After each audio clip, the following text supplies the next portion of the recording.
गुरुदेव कृपा करके हमको अपना लेना।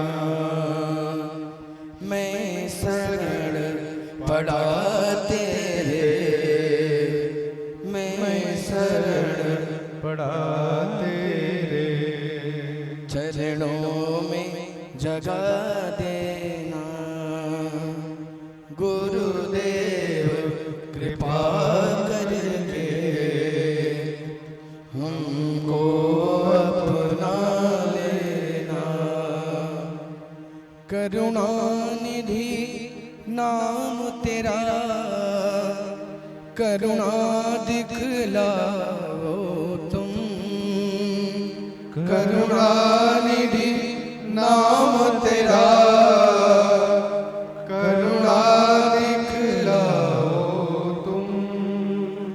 सोए हुए भाग्यों को हे नाथ जगाओ तुम। सोए हुए भाग्यों को हे नाथ जगाओ तुम। मेरी नाव भंवर डोले हो, मेरी नाव भंवर डोले। उस पार लगा देना।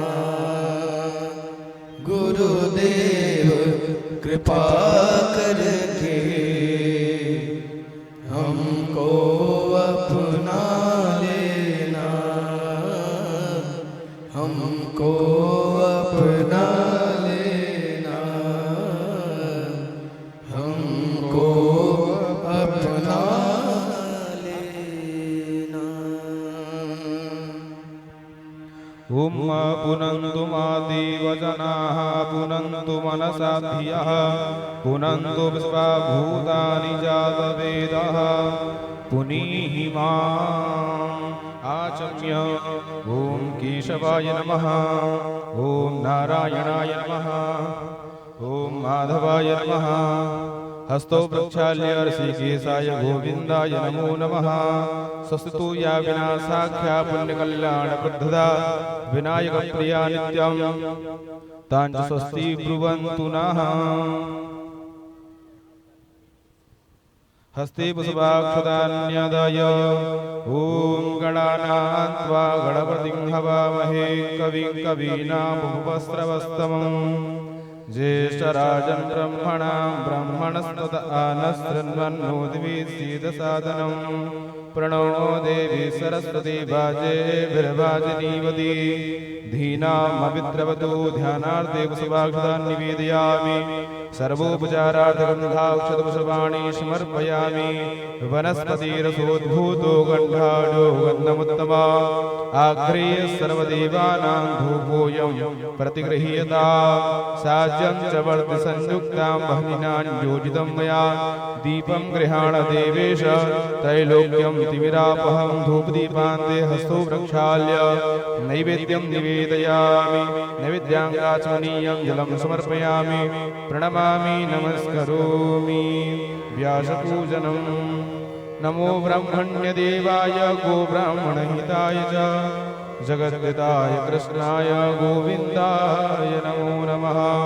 आकाशात् पतितं तोयं यथा गच्छति सागर सर्वदेव नमस्कारं केशवं प्रतिगच्छति।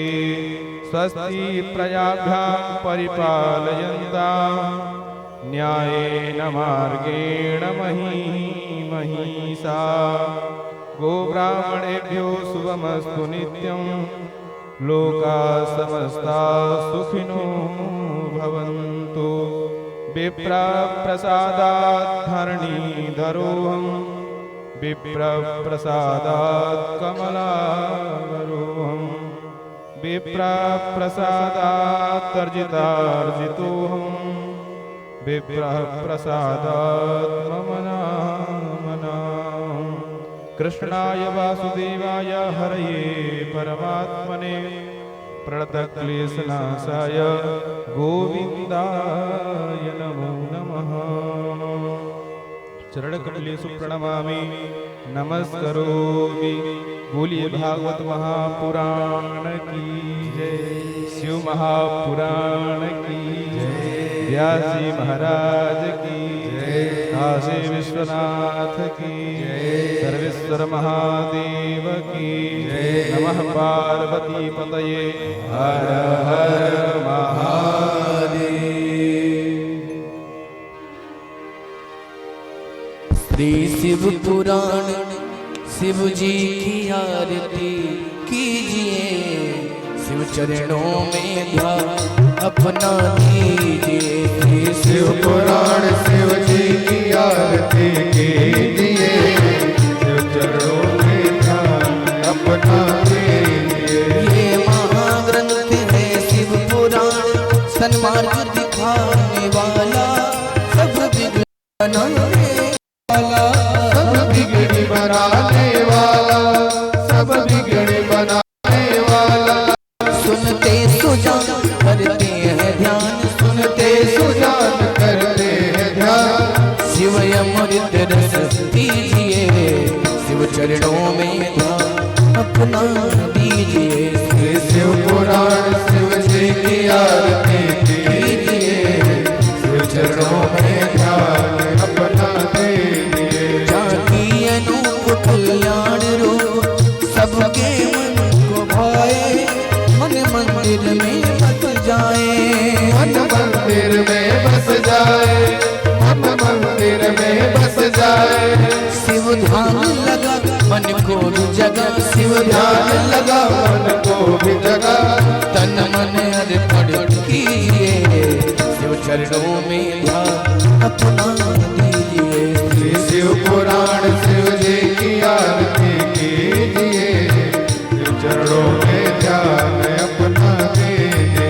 ये विश्वनाथ करते सनाथ, सब दुख मिटाने वाला, भव पार लगाने वाला, भव पार लगाने वाला, भव पार लगाने वाला।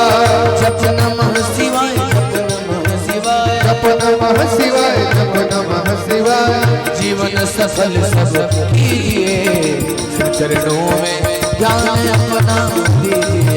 श्री शिव पुराण शिव जी की आरती कीजिए, शिव चरणों में ध्यान अपना दीजिए। शिव पुराण शिव जी की आरती कीजिए, शिव चरणों में ध्यान अपना दीजिए, शिव चरणों में ध्यान अपना दीजिए, शिव चरणों में ध्यान अपना दीजिए। यानि गानि च पापानि जन्मान्तर्गतानि च तानि सर्वाणि नश्यन्तोपदक्षिणां पदे पदे। कदलीगर्भसम्भूतं कर्पूरेण प्रदीप्तम् आराध्यमः कुर्वे पश्य मे वरदो भव। पुष्पैः देवताभिवन्दनम् आत्मवन्दनं स्वात्मवन्दनं परमात्मवन्दनम् आरोग्यार्थे हस्ताभ्याम् आरार्तिक्यग्रहणम् पुष्पाण्यादाय ॐ यदनेनायदनमाय जन्त देवा सानि धर्माणि प्रथमान्यासन्न देहनाकं महिमानः सचन्द्रयन्द्रपूर्वे साध्याः सन्ति देवाः नानासुगन्धिपुष्पाणिर्यथा कालोद्भवानि च पुष्पाञ्जलिर्मया दत्ता गृहाण परमेश्वर मन्त्रपुष्पाञ्जलिं समर्पयामि।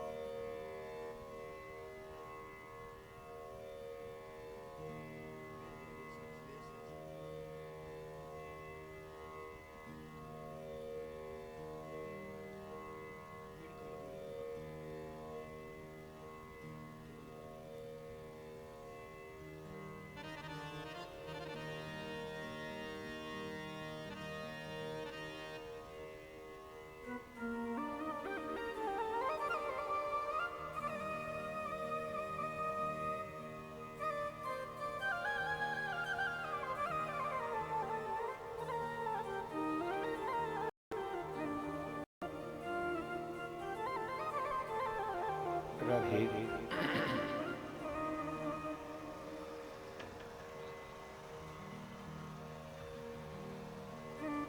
राधे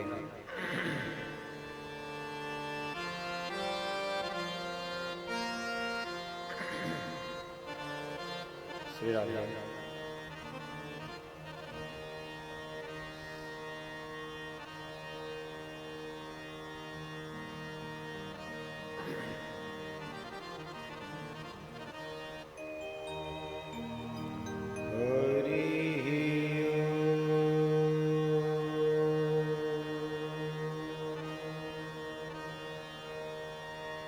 स्वस्ति श्री गणेशाय नमः।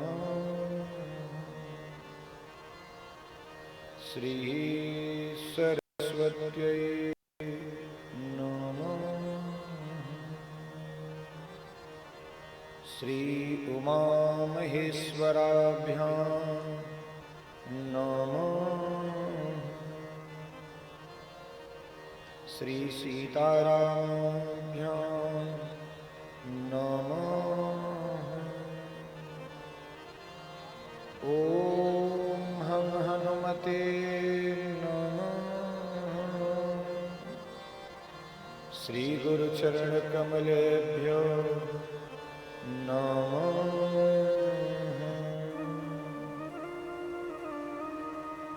वर्णानामर्थसंघानां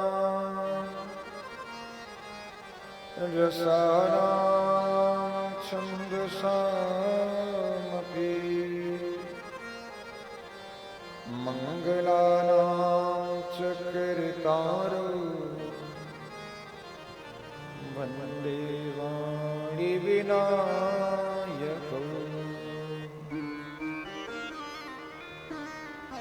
ध्येयं सदा परिभवग्नमभीष्टदोहम् तीर्थास्पदं शिवविरचिनुतं शरण्यम्। भृत्यार्तिहं प्रणतपालभवाधिपोतम् वन्दे महापुरुष ते चरणारविन्दम्।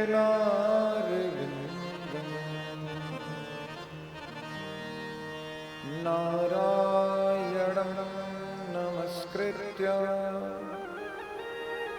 नरं चैव नरोत्तमं देवीं सरस्वतीं व्यासं ततो जयमुदीरये। गंगातरंगरमणे यजटाकलापम् गौरी निरन्तरविभो सितवामभागम्। नारायण प्रियमनं गमदापहारम् वाराणसीपुरपतिं भज विश्वनाथम्। अज्ञानतिमिरान्धस्य ज्ञानाञ्जनशलाकया चक्षुरोन्मीलितं येन तस्मै श्रीगुरुवे नमः।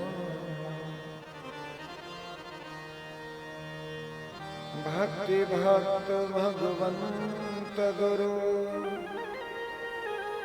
चतुः नाम वपुये इनके पद बंदन किए नासे विघ्नयने। अपने अपने घर की सबका हो को पी तुम्हें पीर सब घरन की धन्य धन्य रघुवीर। काव्य कला जानो नहीं, बिल्कुल हो ज्ञान। भक्ति विमल बर दीजिए पवन पुत्र हनुमान। पवन पुत्र। प्रेम से बोले श्री गणेश महाराज की जय। जगत जननी जगदम्बा मातु की जय। श्री शिव महापुराण की जय। बाबा विश्वनाथ जी महाराज की जय। अन्नपूर्णा मैया की जय। सद्गुरुदेव भगवान की जय। सत्य सनातन वैदिक धर्म की जय। गौ माता की जय। गंगा माता की जय। यमुना माता की जय। सरयू माता की जय। भारत माता की जय। नमः पार्वती पतये हर हर महादेव। परम मंगल में मंगल करता विघ्नहर्ता गणनायक गणेश के चरणों में प्रणाम करते हुए कृपामयी दयामयी ममतामयी जगदम्बा पराम्बा भगवती के चरणों का आश्रय लेते हुए भगवान श्री भोलेनाथ के वांगमय स्वरूप श्री शिव महापुराण के आश्रय में अनंत बलवंत श्री हनुमत लाल जी महाराज के परम सन्निधि में बाबा सर्वेश्वर महादेव की अध्यक्षता में इस ग्राम क्षेत्र में उपस्थित ग्राम देवता, क्षेत्र देवता, कुल देवता, स्थान देवता को प्रणाम करते हुए सभी वरेण्य विप्रवृंद संगीतज्ञ वृंद की समुपस्थिति में श्री सर्वेश्वर देवायतन समिति द्वारा आयोजित श्री शिव महापुराण सप्ताह ज्ञान यज्ञ के सप्तम दिवस विश्राम दिवस की मांगलिक वेला में पधारे हुए सभी श्रद्धालु श्रोता भक्तगण YouTube चैनल के माध्यम से घर बैठे कथा को श्रवण कर रहे धर्मानुरागी भक्तगण, आज कथा के विश्राम दिवस के इस मांगलिक वेला में हम सभी अनाथों के नाथ बाबा विश्वनाथ की परम सन्निधि में विराजमान हुए हैं, जिनकी मंगलमयी कृपा से गांव के नवयुवक मंगल दल द्वारा यह दिव्य रसधारा आपके ग्राम क्षेत्र में प्रवाहित हो रही है। आइए नित्य की भांति उन्हीं सर्वेश्वर महादेव के चरणों का ध्यान करते हुए आज की इस मंगलमय वेला में हम सभी प्रवेश करें।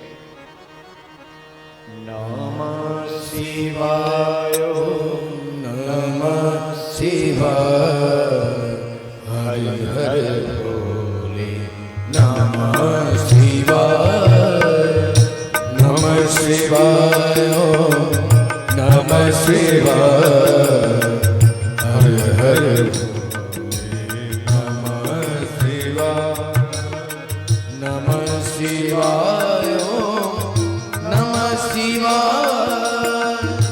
हर हर भोले नमः शिवाय नमः शिवाय नमः शिवाय हर हर भोले नमः शिवाय नमः शिवाय नमः शिवाय हर हर भोले नमः शिवाय नमः शिवाय नमः शिवाय हर हर भोले नमः शिवाय नमः शिवाय नमः शिवाय हर हर भोले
गंगाधरा शिव गंगाधरा हर हर भोले नमः शिवाय गंगाधरा शिव गंगाधरा हर हर भोले नमः शिवाय गंगाधरा शिव गंगाधरा हर हर भोले नमः शिवाय नमः शिवाय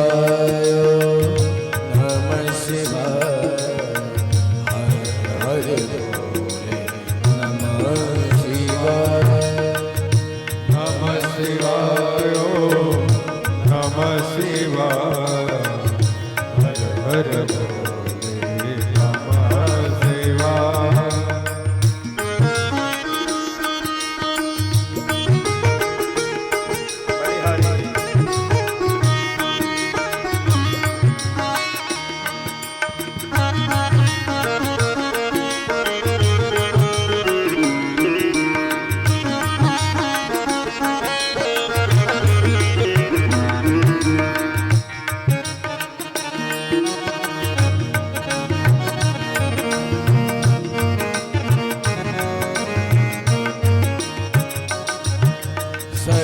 सर्वेश्वराय शिव सर्वेश्वराय हर हर भोले नमः शिवाय सर्वेश्वराय शिव सर्वेश्वराय हर हर भोले नमः शिवाय सर्वेश्वराय शिव सर्वेश्वराय हर हर भोले नमः शिवाय सर्वेश्वराय शिव सर्वेश्वराय हर हर भोले नमः शिवाय नमः शिवाय नमः शिवाय हर भोले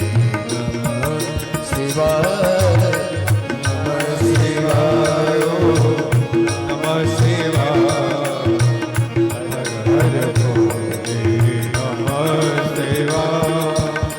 नमः शिवाय नमः शिवाय हर हर भोले नमः शिवाय नमः शिवाय नमः शिवाय हर हर भोले नमः शिवाय नमः शिवाय नमः शिवाय हर हर भोले नमः शिवाय नमः शिवाय नमः शिवाय हर हर भोले नमः शिवाय नमः शिवाय नमः शिवाय हर हर भोले नमः शिवाय नमः शिवाय नमः शिवाय हर हर भोले नमः शिवाय नमः शिवाय नमः शिवाय हर हर भोले नमः शिवाय नमः शिवाय नमः शिवाय हर हर भोले नमः शिवाय नमः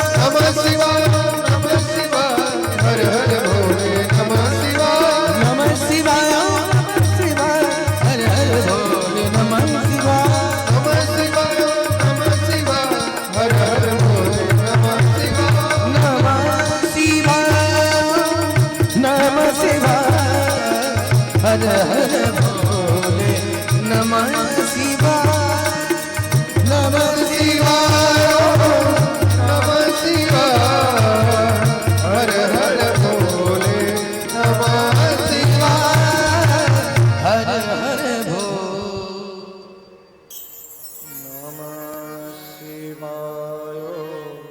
नमः शिवाय हर हर भोले नमः शिवाय बोले शंकर भगवान की जय।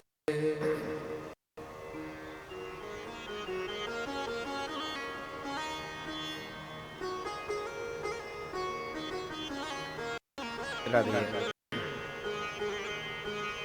हम सभी विगत 6 दिवसों से श्री शिव महापुराण की इस दिव्य कथा में नित्य प्रतिदिन गोता लगा रहे हैं। भगवान भोलेनाथ की असीम अनुकंपा, विशेष कृपा हमारे और आपके जीवन में है, जो हम सभी 7 दिनों से अनवरत इस अमृतमयी रसधारा को पान कर रहे हैं। हमने किसी दिन कथा प्रसंग में आप सभी से ये चर्चा भी किया था।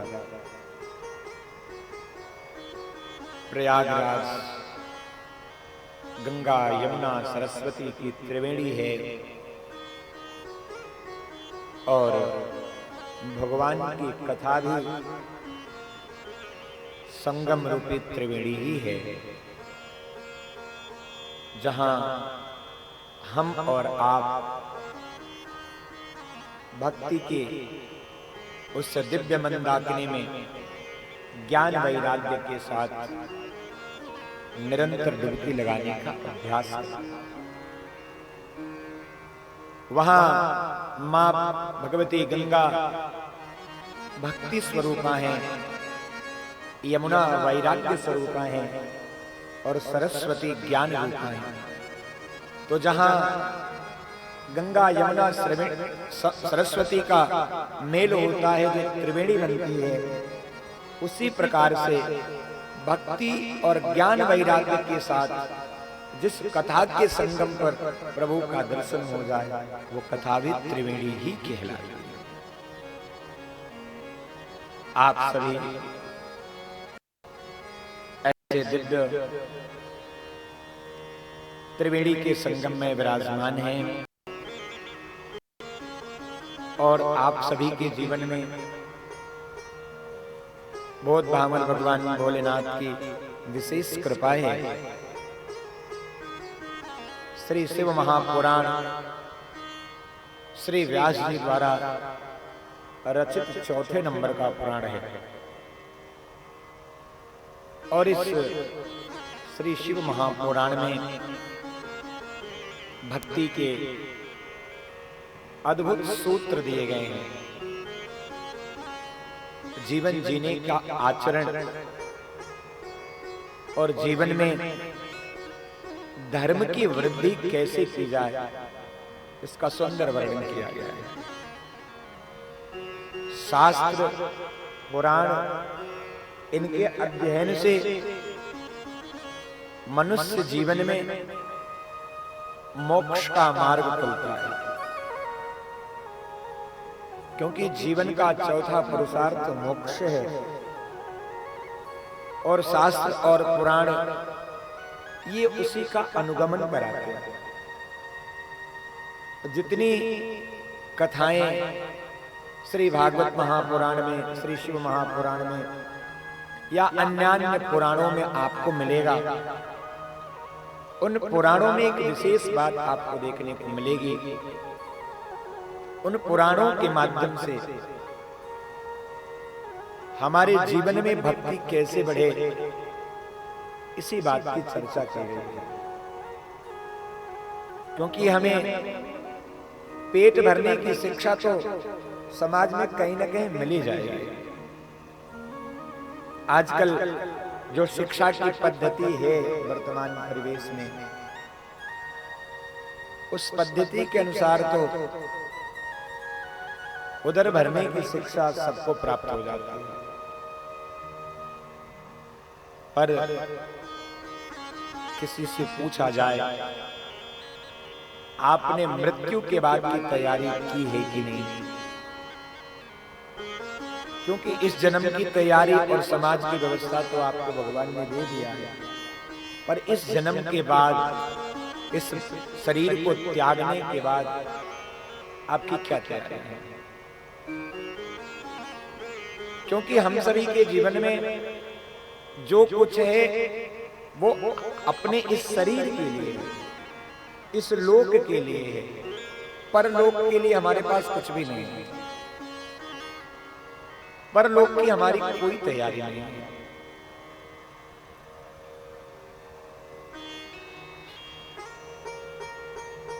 परलोक की तैयारी हमारी ठीक ठाक नहीं है। क्यों नहीं है? क्योंकि अभ्यास नहीं है हमारे जीवन में। जिन भी पुराणों में, जिन शास्त्रों की संगति में हम बैठते हैं, तो ये हमें परलोक की शिक्षा देते हैं। पुराण की कथा अन्यान्य लोकों की चर्चा है। रामायण की कथा, महाभारत की कथा इस भूमंडल की कथा है, लेकिन पुराणों में जो वर्णित है वो सब दूसरे लोकों की कथा है। और पुराण का एक शाब्दिक अर्थ ये भी होता है, जो पुराना होकर भी नवीन है, जो पुराना होकर भी नवीन रूप में हमें प्राप्त हो, वो पुराण है।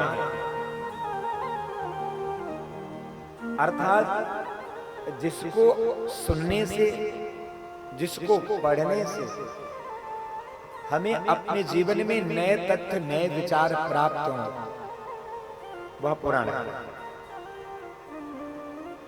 अभी हम भागवत श्री शिव महापुराण में जब प्रवेश करेंगे तो देखेंगे कृष्ण द्वैपायन वेद व्यास जी 28वें नंबर के व्यास। इसके पहले 27 व्यास हो चुके हैं। हर कल्प में एक व्यास की उत्पत्ति होती है और कल्प भेद के अनुसार ही कथानक में, कथाओं में कुछ परिवर्तन होना। अभी जो आपका ये कलयुग चल रहा है, अष्टाविंशतितमे 28वें नंबर का ये कलयुग चल रहा है, और इस कलयुग का प्रथम चरण चल रहा है। शास्त्रों में प्रमाण है इसका। कलयुग के मनुष्य की 100 वर्ष की आयु बताई गई है और 100 वर्ष हमें जीना है। सतम जीवेम शरदः, वेद कहता है आपको 100 वर्ष जीना चाहिए। अब कोई 60 वर्ष में, 70 वर्ष में पधार जाए तो ये उसकी गलती है, क्योंकि कलयुग की आयु 100 वर्ष मानी गई है और इस आयु को हमें अपने जीवन में उतारना चाहिए, संयम से, नियम से, खान पान से, योग से, भक्ति से, तभी आपके जीवन की वृद्धि हो सकती है। तो ये पुराण आपको जागृत करता है, तरोताजा करता है, नवीन करता है, नया बनाता है और परलोक की तैयारी करवाता है। जैसे कोई व्यक्ति विदेश जाना चाहता है, विदेश की यात्रा करना चाहता है, तो सबसे पहले क्या करता है? वो वीजा अप्लाई करता है। जब तक उसकी वीजा ग्रांट नहीं होगी वो जा नहीं सकता। आपको भी परलोक में जाने के लिए वीजा अप्लाई करनी पड़ेगी। गुरु की, संत की संगति में रहकर आपको अपने जीवन में इसकी तैयारी करनी पड़ेगी। आपके जीवन में एक संत होना चाहिए, एक गुरु होना चाहिए, एक इष्ट होना चाहिए, एक ग्रंथ होनी चाहिए और एक पंथ होना चाहिए। बहुपंथ के हो जाएंगे तो काम नहीं चलेगा। एक पंथ, एक ग्रंथ, एक संत, एक को अपने जीवन में धारण करें। आप किस पंथ पे चल रहे हैं, किस मार्ग से चलने वाले हैं? आपका ये मार्ग, क्योंकि मार्ग तो बहुत सारे होते हैं, भगवत प्राप्ति के बहुत सारे मार्ग हैं। बहुविधौ भक्ति योगेन, भक्ति के बहुत से मार्ग बताए गए। तो ये मार्ग कौन सा आप चुन रहे हो? कोई तात्विक है, कोई याज्ञिक है, कोई तांत्रिक है, कोई कर्मकांडी है, कोई भजनानंदी है, अलग अलग ढंग से, लेकिन एक पर साधना करनी है, अपने जीवन में एक को बनाना है। इष्ट आपका एक होना चाहिए, बार बार नहीं बदलना चाहिए। पंथ आपका एक होना चाहिए, ग्रंथ भी आपके जीवन में एक होना चाहिए। 18 पुराण दिए, किसी एक पुराण का आश्रय ले लो, क्योंकि हर पुराण मुक्ति देने की गर्जना करता है। किसी एक ग्रंथ की शरण में जाओ, तो आपके जीवन में जब ये एक एक निरूपित हो जाएंगे, एक इष्ट हो जाएगा, एक गुरु हो जाएगा, एक ग्रंथ हो जाएगा, एक पंथ हो जाएगा, तो उससे आपके जीवन की सरलता प्रकट होने लगेगी। तब आप भ्रम में नहीं जिएंगे। भाई व्यक्ति विचलित तब तक है जब तक उसको अपना सही मार्ग नहीं मालूम। जीवन का लक्ष्य तो निर्धारित करना पड़ेगा। आप अपने इस जीवन की खूब खूब तैयारी करते हो, ये जानते हुए भी कि संसार को हमें छोड़कर जाना है।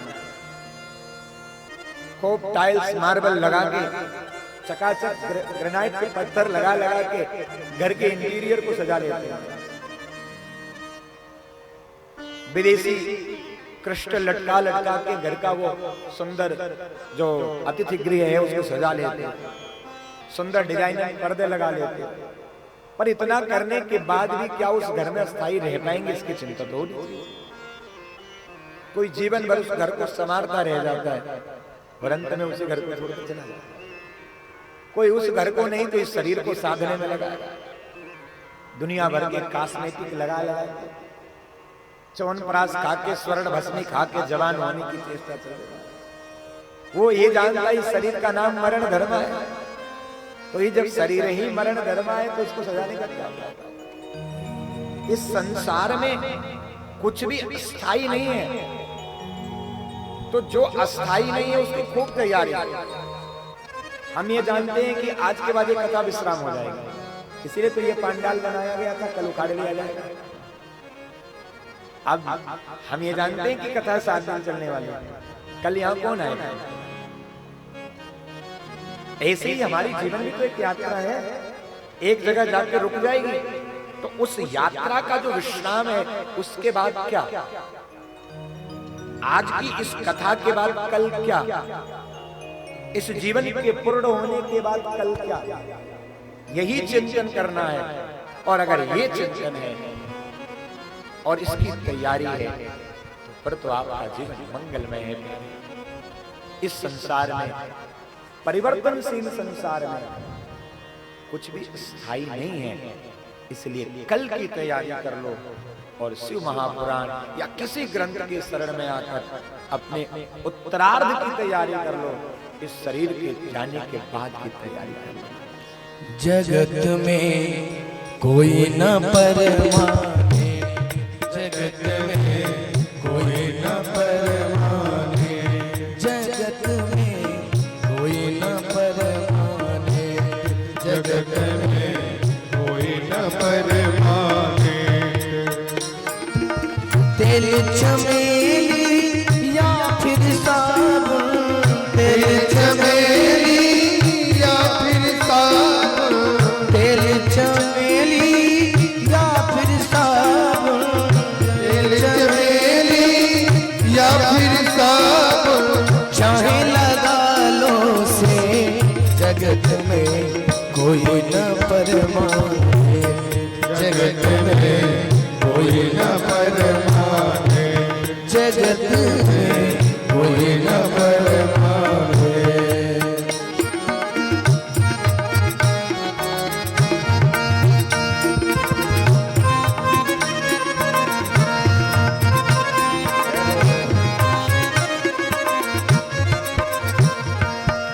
आवागमन लगी दुनिया में, जगत है रेस्टोरेंट रे भैया, जगत है रेस्टोरेंट रे भैया, जगत है रेस्टोरेंट।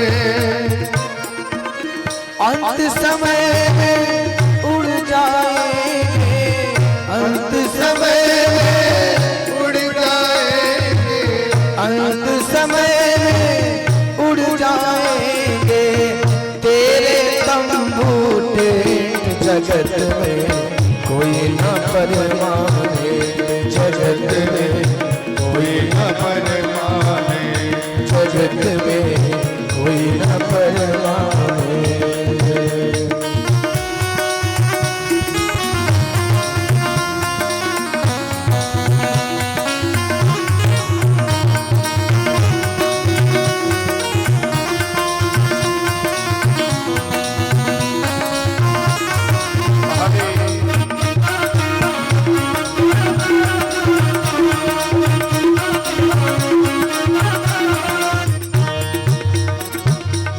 हरिद्वार चाहे काशी मथुरा, घूमो दिल्ली कैंट रे भैया, घूमो दिल्ली कैंट रे भैया, घूमो दिल्ली के। हरिद्वार चाहे काशी मथुरा, घूमो दिल्ली कैंट रे भैया, घूमो दिल्ली के। मन में नाम गुरु का राखो, मन में नाम गुरु का, मन में नाम गुरु का राखो। धोती पहनो या पैंट, जगत में कोई न परमाने, जगत में कोई न परमाने, जगत में कोई न परमाने, जगत में कोई न परमाने।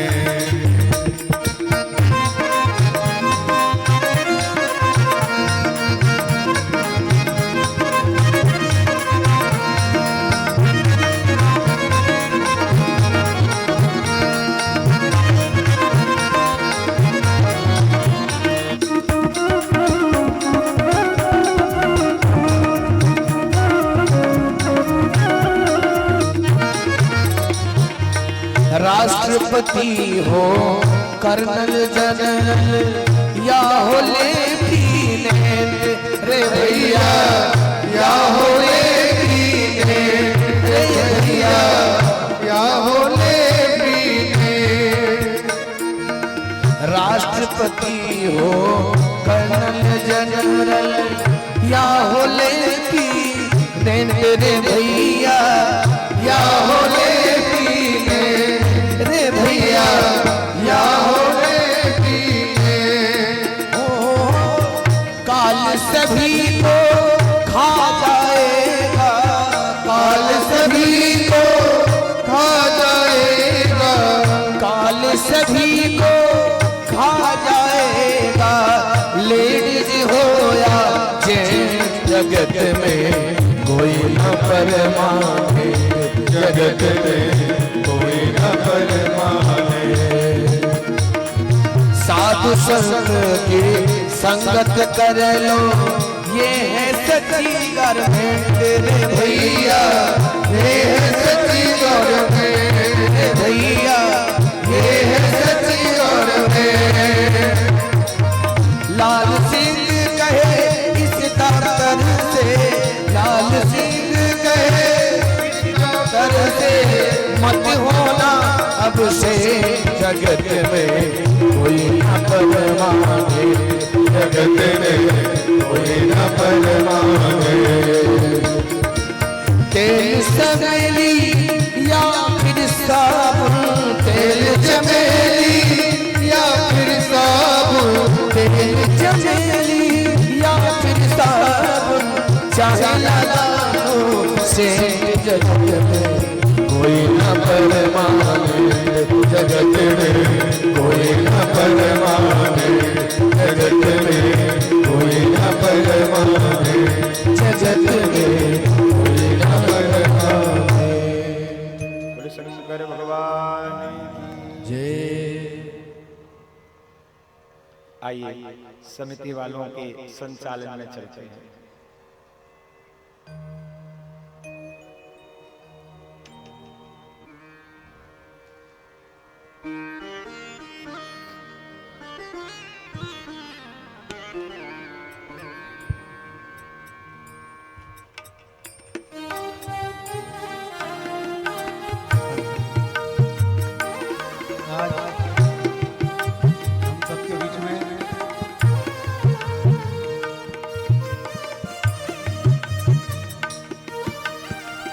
सम्मिलन विद्यालय देवकली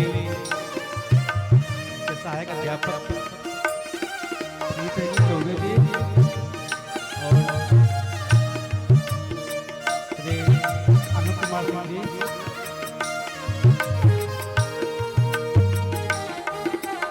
आज कथा का अंतिम दिन है। धर्म की राह पे चलने के लिए कथा सुन रहे हैं और बचपन में शिक्षा अध्यापन में मिलती है।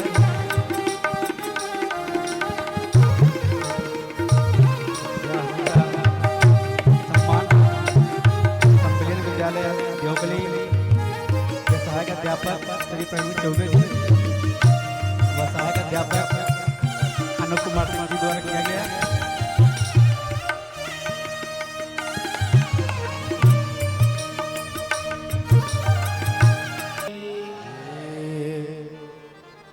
आइए हम सभी सतरुद्र संहिता में प्रवेश करें।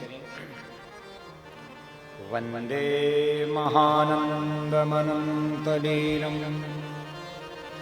महेश्वरम सर्वविभुम महांतम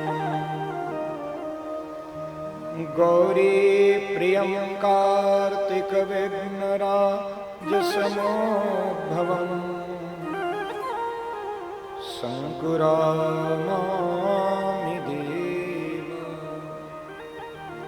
श्री सूत जी महाराज प्रार्थना करते हैं, वंदे महानंदमनंत लीलम, मैं परम आनंद स्वरूप अनंत लीलाओं को करने वाले सर्वत्र व्यापक सर्वविभुम, जो सर्वश्रेष्ठ हैं, जो भगवती गौरी के प्रिय भी हैं, जो कार्तिकेय श्री गजानन को उत्पन्न करने वाले आदिदेव महाशिव शंकर हैं, उनके चरणों में हम सभी प्रणाम करते हैं।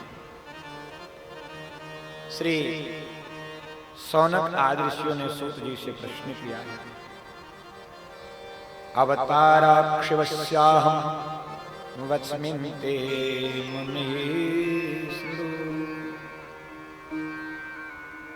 हे व्यास शिष्य, व्यास जी के परम आराध्य शिष्य श्री सूत जी महाराज, बड़ी कृपा है आप पर गुरुदेव भगवान की।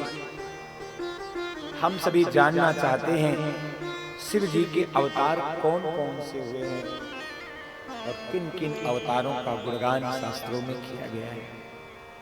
श्री सूत जी महाराज कहते हैं, ऐसा ही प्रश्न पूर्व काल में सनत कुमारों ने किया था। श्री नंदिकेश्वर जी ने उनका अभिप्राय जानकर भगवान श्री शिव के अवतार की कथा को सुनाया।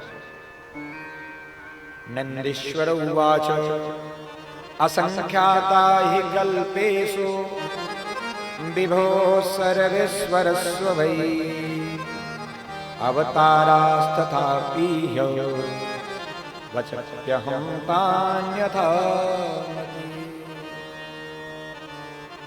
हे सनत कुमारों, आदिदेव भगवान शिव शंभु हैं, सर्वेश्वर हैं, सर्वव्यापक हैं। इसलिए अपनी बुद्धि से मैं उनके अवतारों की कुछ चर्चा करूं तो ये सूक्ष्म ही होगा, क्योंकि असंख्याता ही कल्पेषु, भगवान के असंख्य अवतार हुए हैं अलग अलग कल्प भेदों के अनुसार। भगवान की अवतार की गणना कौन कर सकता है, क्योंकि वह परमात्मा सब जगह है, सब में है, सर्वव्यापक है। तो भला उसको एक दो अवतारों में कौन गिन सकता है। इसलिए श्री नंदिकेश्वर जी ने कहा असंख्यात है, संख्या के चक्कर में नहीं पड़ना है। असंख्य अवतार भगवान का है और उन सभी अवतारों में भगवान अलग अलग ढंग से इस सृष्टि में लीला करते हैं और सृष्टि में अपनी भक्ति को स्थापित भी करते हैं। श्री नंदिकेश्वर जी कहते हैं, एकोनविंशकः कल्पो विज्ञेत श्वेतलोहितः। 29वां कल्प जो था श्वेत लोहित नाम वाला जानना चाहिए। और इसी कल्प में भगवान का प्रथम अवतार सद्योजात अवतार के रूप में माना जाता है। कहते हैं उस कल्प में जब ब्रह्मा जी ध्यान में मग्न थे, उसी समय शिखा से युक्त श्वेत वर्ण से श्वेत युक्त में लोहित वर्ण वाले एक कुमार का उत्पन्न हुआ। और उस कुमार के उत्पन्न होने पर श्री ब्रह्मा जी ने उनके सुंदर स्वरूप को देखकर उनकी स्तुति की, उनका गुणगान किया है। तो इनका नाम पड़ा है सद्योजात। ये भगवान का उस कल्प का प्रथम अवतार सद्योजात अवतार के रूप में माना जाता है। भगवान सद्योजात की आज्ञा हुई है श्री ब्रह्मा जी को, ततो यस्य ध्यायतः श्वेता प्रादुर्भूता यशस्विनः। आप ध्यान करो, चिंतन करो और तप करो। तो उन्हीं सद्योजात कुमार के कहने पर श्री ब्रह्मा जी ने पुनः तप किया है। तो सुनंद, नंदन, विश्वनंद और उपनंद आदि भी भगवान के अंगों से प्रकट हुए हैं। कहते हैं ये भगवान के प्रथम अवतार के अलग अलग उनके सहायक अंग प्रकट हुए हैं। और इन्हीं कल्पों में महातेजस्वी ब्रह्मा जी ने भगवान शिव का जब ध्यान किया तो स्वयं रक्त वर्ण में श्री ब्रह्मा जी का स्वरूप प्रकट हो गया। और जब पुत्र प्राप्ति की कामना से ब्रह्मा जी ने ध्यान किया तो रक्त वर्णों की माला को धारण किए हुए, वस्त्रों को धारण किए हुए एक स्त्री का भी प्रादुर्भाव हुआ। वो स्त्री कौन थी? उमा थी, भगवान की प्रिया शिवा थी। और इस प्रकार इस प्रकृति में, इस सृष्टि में प्रकृति और पुरुष का प्राकट्य होना माना जाता है। इसके विषय में एक दिन हमने और भी चर्चा किया था। बिना प्रकृति के पुरुष की गणना नहीं हो सकती, बिना पुरुष के प्रकृति की भी गणना नहीं हो सकती। प्रकृति और पुरुष क्रमशः एक दूसरे के पूरक हैं, क्रमशः एक दूसरे के सहयोगी हैं। एक के बिना दूसरे की कल्पना नहीं हो सकती।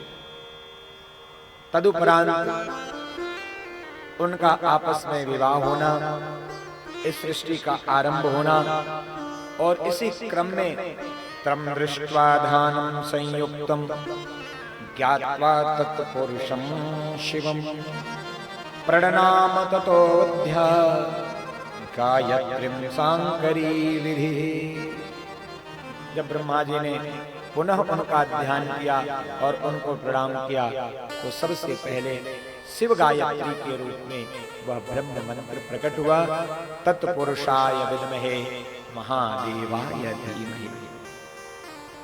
तत्पुरुष रूप में ब्रह्म हैं और उनके साथ उनकी अधिष्ठात्री, उनकी शक्ति स्वरूपा मैया पराम्बा जगदम्बा का प्राकट्य माना जाता है।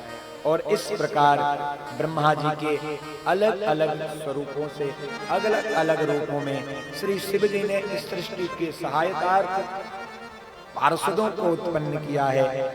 क्रमशः इंद्र आदि देवता, वरुण देवता और इस प्रकार सृष्टि में सहायक देवों का प्राकट्य होना माना जाता है।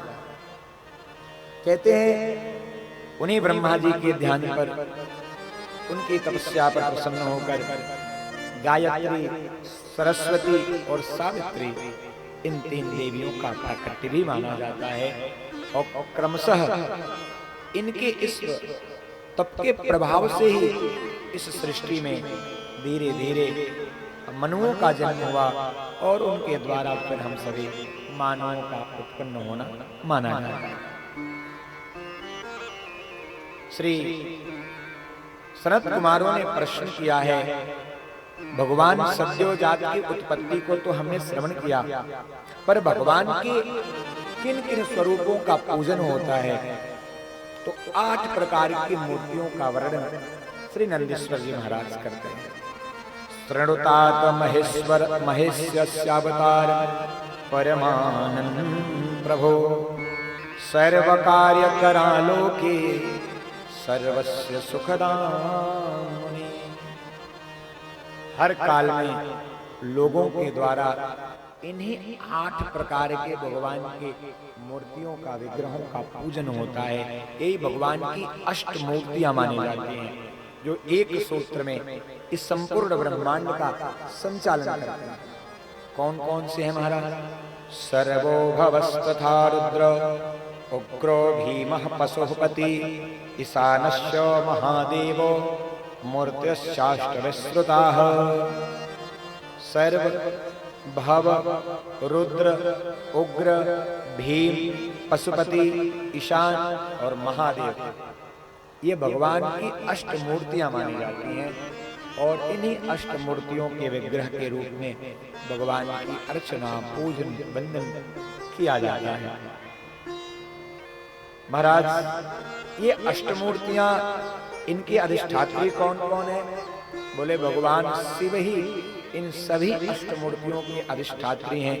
भगवान के जो ये 8 रूप हैं, क्रमशः प्राणियों के पंचभूतों के अलावा उनके मन बुद्धि और अहंकार के रूप में इन अष्टमूर्तियों को जानना चाहिए। हमारा शरीर 5 तत्वों से मिलकर बना है। 6वां हमारा मन, 7वां हमारी बुद्धि, 8वां अहंकार। यही 8 मूर्तियां आध्यात्मिक दृष्टिकोण से हमारे शरीर में प्रकट करती हैं। हम अपने इस शरीर में ही पूरे ब्रह्मांड का दर्शन कर सकते हैं। इसीलिए जो तत्ववेत्ता मुनि होते हैं, वो तत्ववेत्ता मुनि शरीर में ही ब्रह्म का दर्शन करते हैं। प्रथम दिन से ही मैं निवेदन कर रहा हूं, हम सभी का जो शरीर है, यह शरीर ही ब्रह्मांड है। ये अनेक प्रकार के स्वरूपों को समेटे हुए हैं। जब ही तो आपको जब बुखार होता है तो शरीर का टेम्परेचर कितना बढ़ जाता है, और जब इस शरीर से प्राण छूटता है तो वही शरीर कितना ठंडा हो जाता है। आप अनेक प्रकार के व्यंजनों को ग्रहण करते हो, तो आपके पेट में ऐसा कौन सा इंजन लगा है जो उसको फिल्टर कर देता है, उसको पचा देता है, और जो सार तत्व है उसे ग्रहण कर लेता है। आपको नित्य प्रतिदिन खूब भूख लगती है, लेकिन धीरे धीरे जब साधना प्रबल हो जाती है तो आप 9 दिन तक उपवास कर जाते हैं। नवरात्रि में 9 दिन का उपवास कर जाते हैं, फिर भी शरीर का पोषण हो जाता है। शास्त्र में अलग अलग विधियां बताई गई। सूर्य त्राटक करने वाले व्यक्ति को सोलर एनर्जी से ही शरीर का पोषण हो जाता है, सौर ऊर्जा से। उसे और कुछ करना नहीं पड़ता, सौर ऊर्जा से ही उसके शरीर का पोषण होता है। तो ये सिद्धियां हैं। वस्तुतः हमारा शरीर इस पूरे ब्रह्मांड को समेटे हुए है। इस शरीर में इतनी ऊर्जा है जिसके विषय में हमें पता ही नहीं है। इस शरीर से हम कहां तक जा सकते हैं, उस परम तत्व को जान सकते हैं। इसीलिए तो दुर्लभ हो मानुष देह। इसी कारण से तो इस मनुष्य शरीर को दुर्लभ माना गया है। आपका यह शरीर 83,99,999 योनियों के बाद प्राप्त हुआ है। तो इतनी योनियों में भ्रमण करने के बाद सर्वश्रेष्ठ योनि आपको मनुष्य तन की प्राप्ति हुई है, क्योंकि यह मनुष्य सर्वश्रेष्ठ साधन है। मानव तन साधन धाम मोक्षकर द्वारा, यह ऐसा साधन है जो भगवान के परम धाम की यात्रा करा सकता है। जो मोक्ष के दरवाजे पर आपको लेकर जा सकता है। इस शरीर की संरचना ऐसी की गई है, चरक संहिता आदि में तो इस शरीर की पूरी बनावट एक एक नाड़ियों के और भोजन के उस दिए गए प्रभाव का वर्णन किया गया है।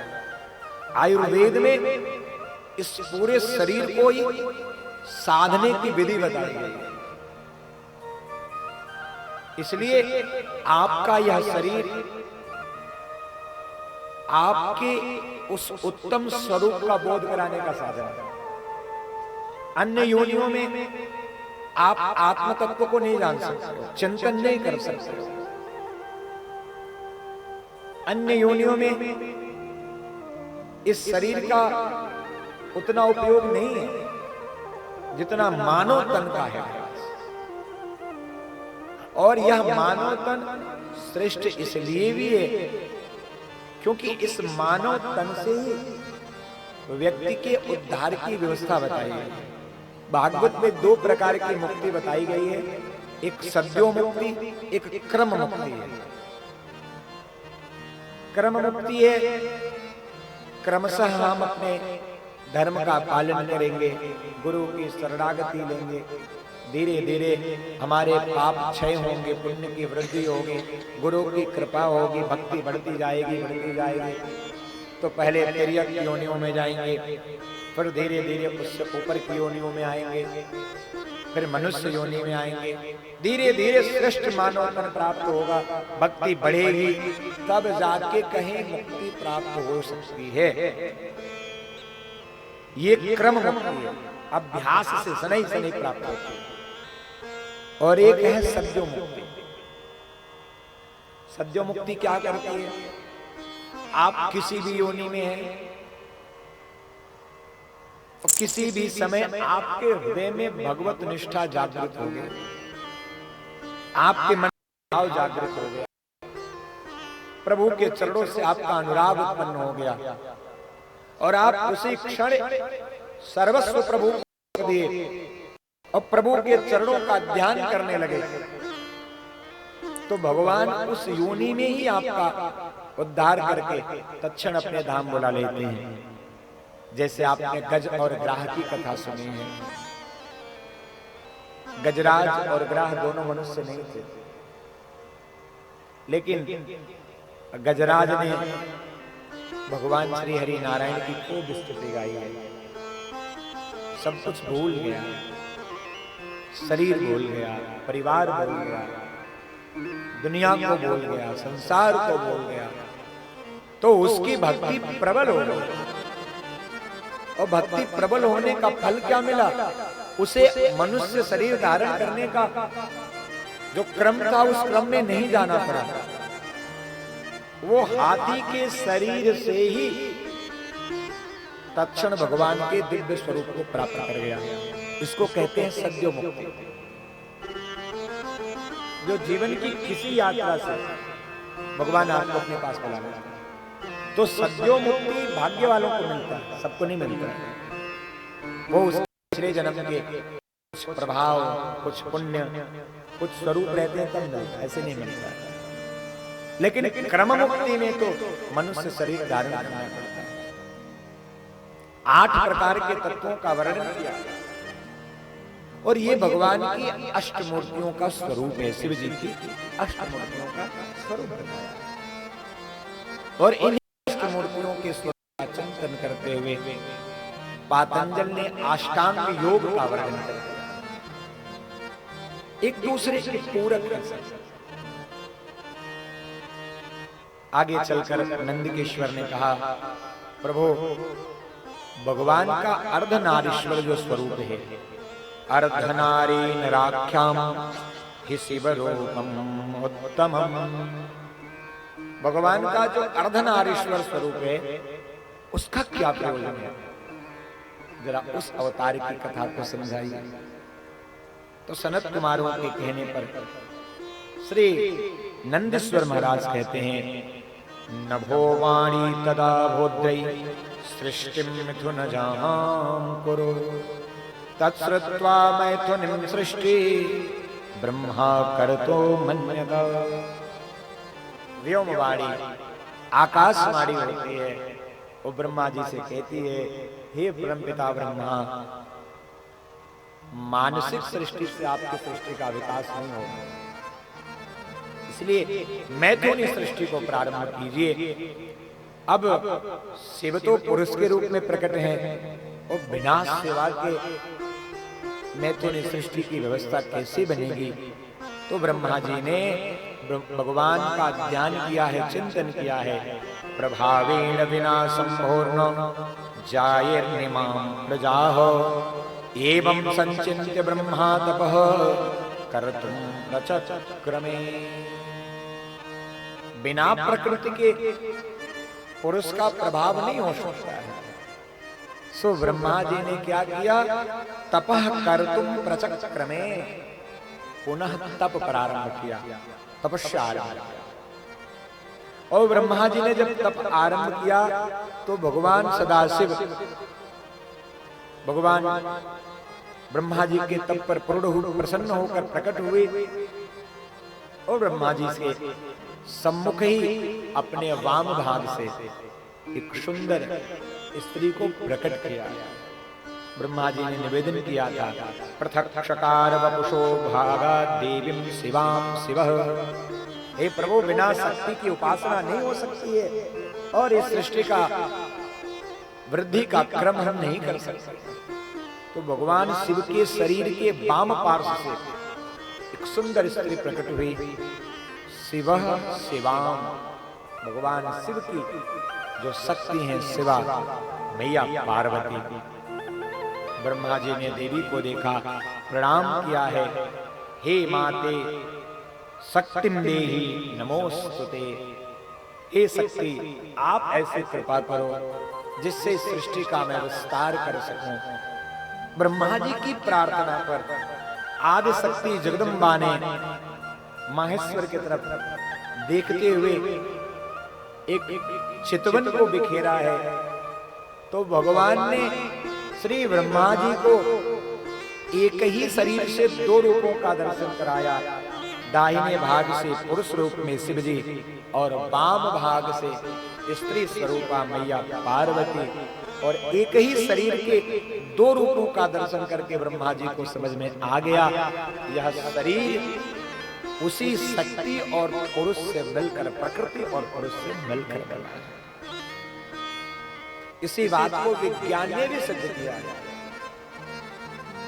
आज का विज्ञान हमारे शास्त्रों के अन्वेषण पर ही काम करता है, समझिएगा इस बात। आज विज्ञान कहता है एक्स वाई जो क्रोमोसोम है उनके मिलन से स्त्री और पुरुष का अलग अलग निर्धारण होता है। पर अगर विज्ञान के दृष्टिकोण से देखो या शास्त्री के दृष्टिकोण से देखो तो हर पुरुष में स्त्री है और हर स्त्री में पुरुष है। पुरुष बिना स्त्री के अधूरा है और स्त्री बिना पुरुष के अधूरी है। हमारे इस शरीर में पुरुष और स्त्री का भाव है। हर व्यक्ति जो पुरुष है वो आधा पुरुष और आधा स्त्री है, और हर वो स्त्री जो स्त्री है वो आधी स्त्री है और आधे पुरुष के रूप में है। यही प्रकृति और पुरुष का सुंदर संयोग है प्यारे। और इसीलिए विवाह के मंडप में जो वर और कन्या होते हैं उनको क्रमशः लक्ष्मी नारायण का अंश माना जाता है। अनेन वरेण, यह वर कैसा है? बोले विष्णु रूप में है। श्याम कन्या, और यह कन्या कैसे है? बोले लक्ष्मी के रूप में है। यानी क्रमशः लक्ष्मी नारायण के अंश, शिवा शिव के अंश होने के कारण ही इस प्रकृति के और पुरुष के मिलन से ही इस सृष्टि का सृजन होता है। अब बात समझने वाली क्या है, क्योंकि ये तो बात थोड़ी मोटी मोटी है, बहुत गहरे अध्ययन से समझ में आएगी। समझने वाली बात यह है कि अगर कोई पुरुष किसी स्त्री के साथ व्यभिचार, दुराचार, बलात्कार करता है तो एक रूप से अपने अंदर की जो स्त्री है उस तत्व का अपमान करता है। यही कारण है कि शास्त्रों ने व्यभिचार को सबसे बड़ा पाप माना है। हर पुरुष और हर स्त्री स्वयं में स्त्री है, स्वयं में पुरुष है। और अगर आप आचरण से प्रतिभ्रष्ट हो गए, जैसा कि आज के इस कलिकाल में हो रहा है, रिश्तों की मर्यादा, सामाजिक मर्यादा, पारिवारिक मर्यादा तार तार हो रही है। आज रिश्ते छिन्न भिन्न हो रहे हैं। उसका कारण क्या है? लोलुपता, मन का विकार, गलत संगति और गलत भोजन। भोजन कहां का कर रहे हैं? उस ठेले पर का कर रहे हैं महाराज। आजकल वो ठेले पर मिलता है बड़ा पाव, क्या बोलते हैं उसको, बर्गर, और वो चाट, वो चाउमीन, वो फुल्की जो पानी वाला मिलता है, वो सब अपद्रव्य पदार्थ है। पीपल के पेड़ के नीचे ठेला लगाया है और चाट कूट रहा है, और ऊपर से कौवा भी उसी को देख रहा है, और जो चाट वाला है कूट पीट के उसको बराबर करके बना देते हैं। क्या स्वादिष्ट चटकारे लेकर लोग खाते हैं। माथे पर पसीना आया, गर्मी से पसीना पोंछकर, और वही हाथ पानी वाले में डाल देता है। अरे भैया, आपका पानी कितना चटक है, चाटो पानी को, क्या पूछा। सब दूषित भोजन है, और उसको खाने का प्रभाव क्या हो रहा है? हमारा मन दूषित हो जाता है। मन बहुत चंचल है, और भोजन से इसमें विकार जरूर आता है। आज प्रायः समाज में, परिवार में 12, 14 वर्ष, 15 वर्ष के युवा युवती जो हैं, उनकी मानसिक स्थिति ठीक नहीं है। जिनको किशोर कहा जाता है, जिनको टीनेजर्स कहा जाता है, 13 to 19 ये टीनेजर्स हैं, इनको किशोर कहा जाता है। 13 वर्ष से 19 वर्ष की आयु के बच्चे, और माता पिता को इन पर ही शासन की आवश्यकता है। 19 वर्ष तक अगर आपने अपने बेटे बेटी को संभाल लिया, तो फिर 20 वर्ष के बाद तो यंग हो जाएगा, मैच्योर हो जाएगा, वयस्क हो जाएगा। यही 19 वर्ष तक बच्चे को संभालने की आयु है। क्या करता है, क्या खाता है, कैसे रहता है। अगर दूषित भोजन होगा, आचरण गलत होगा, तो उस व्यक्ति का व्यवहार बिगड़ जाएगा। आप चाहते हो आपका बालक तेजस्वी हो, आपकी बालिका धार्मिक प्रवृत्ति में हो, तो सबसे पहले उनके भोजन को शुद्ध करें। भोजन युवाओं को कैसा देना चाहिए? शास्त्रों में बहुत बड़ी बात लिखी है। जितने चटकारे वाले चटकीले व्यंजन खिलाओगे, उससे उनकी मनोविकृति बढ़ेगी महाराज। और जितना सात्विक भोजन कराओगे, उससे उनका मन एकाग्र होगा। दूसरा, उन बालकों से मंदिर का काम करवाओ, धर्म का काम कराओ, और कम से कम माला का जाप करवाओ। अपने छोटे बालकों को हनुमान चालीसा और गीता की पुस्तक पढ़ने की प्रेरणा दो, चाहे वो लड़का हो या लड़की। जब वो पढ़ने योग्य हो जाए, तो उसको हनुमान चालीसा पढ़वाओ और उसको गीता का पाठ कराओ। उसका प्रतिफल क्या होगा? आपकी पीढ़ी, जो आने वाली पीढ़ी है, वो सुरक्षित होगी, संस्कारवान होगी, विचारवान होगी। उनके मन में इस तरह का कोई विकृति, कोई आचरण नहीं है, और क्रमशः प्रकृति और पुरुष का सम्मान भी होगा। हम 15 वर्ष के, 16 वर्ष, 18 वर्ष के युवकों को देखते हैं, उनको मंदिर में जाना अच्छा नहीं लगता है, उनको चंदन लगाना अच्छा नहीं लगता, भारतीय परिवेश में उनको धोती पहनना अच्छा नहीं लगता। क्यों? क्योंकि हमने उनको शिक्षा नहीं दी, उनको संस्कार नहीं दिया, वैसा भोजन नहीं कराया।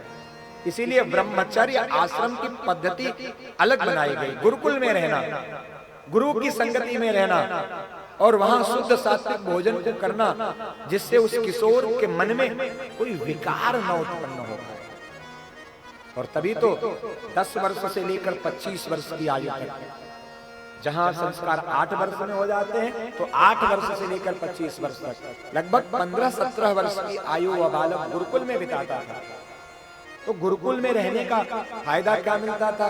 शुद्ध सात्विक भोजन करता था, मन एकाग्र करके विद्या अध्ययन भजन कीर्तन करता था, तो जीवन इसका निर्मल। इसलिए भोजन को शुद्ध करते हुए दुनिया के इन अपद्रव्य पदार्थों का त्याग करो। और रोज पेपर में निकल रहा है फास्ट फूड कितना नुकसान कर रहा है बच्चों के लिए। किसी का लीवर खराब हो रहा है, किसी की आंख खराब हो रही है, अनेक प्रकार के विकार उत्पन्न हो रहे हैं। इसलिए फास्ट फूड से बचा जाए, जितना हो सके। बच्चे का मन है तो घर पे समोसा बनाइए, क्या वो शुद्ध नहीं हो सकता? खिलाइए, लेकिन सात्विक भोजन खिलाइए। और जितना अधिक हो सके प्रभु के शरणागति होने का ध्यान करिए, क्योंकि हमने सब कुछ सीख लिया है, प्रभु के चरणों में जाना हमने नहीं सीखा। अगर हमने प्रभु के चरणों में जाना सीख लिया, जैसा कि कथा की भूमिका में मैंने निवेदन किया था, हमारा इस लोक की तैयारी तो जैसे है चल जाएगी महाराज, पर परलोक की तैयारी के लिए आहार व्यवहार विचार से शुद्ध होना पड़ेगा। और ये तभी संभव है जब नित्य प्रतिदिन भजन का आश्रय लिया जाए, अपने प्रभु के चरणों में ध्यान लगाया जाए और उन्हीं प्रभु से प्रार्थना की जाए, हे प्रभु मुझे बता दो, हे प्रभु मुझे बता दो, चरणों में कैसे आऊं, माया के बंधनों से, माया के बंधनों से मुक्ति कैसे पाऊं, हे प्रभु मुझे बता दो, हे प्रभु मुझे बता दो।